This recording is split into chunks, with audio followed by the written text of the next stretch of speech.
Kamusta? Tutorial days natin ngayon at ang ating command is copy. So, sundin nyo lang yung step by step para makuha nyo kung paano ginagawa. Punta tayo dito. At na ito na nga, prepare ko na itong templates natin na para sa example ng ating move and copy. So, ito yung circle tapos may distansya na ginawa ko para may reference tayo kung paano natin may apply yung gagawin natin. So, kinopy ko lang to, type copy.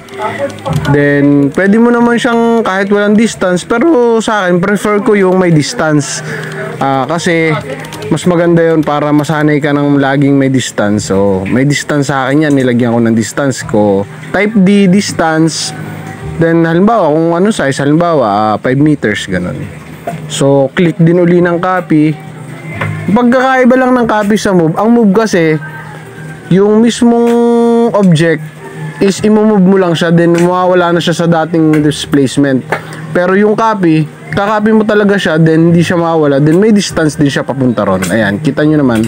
So, kinopy ko lang din, then yung distance ko is papunta dyan, sa right side. Yan. So, yan ay naka-DIM linear.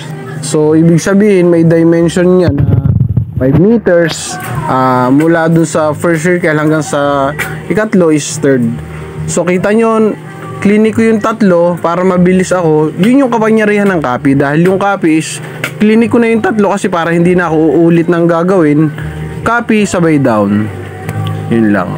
Then, clinic uli siya. Tapos, tinype ko na yung sa DIM para ma-check natin kung tama ba yung reference ng distance ko. So, kita nyo naman is 5 meters. Yan. Baga, para ma-check nyo. Tsaka, mas organized siyang tingnan kapag may distance. Pantay-pantay. Pag ganyan nga pala, buksan nyo yung orthro nyo.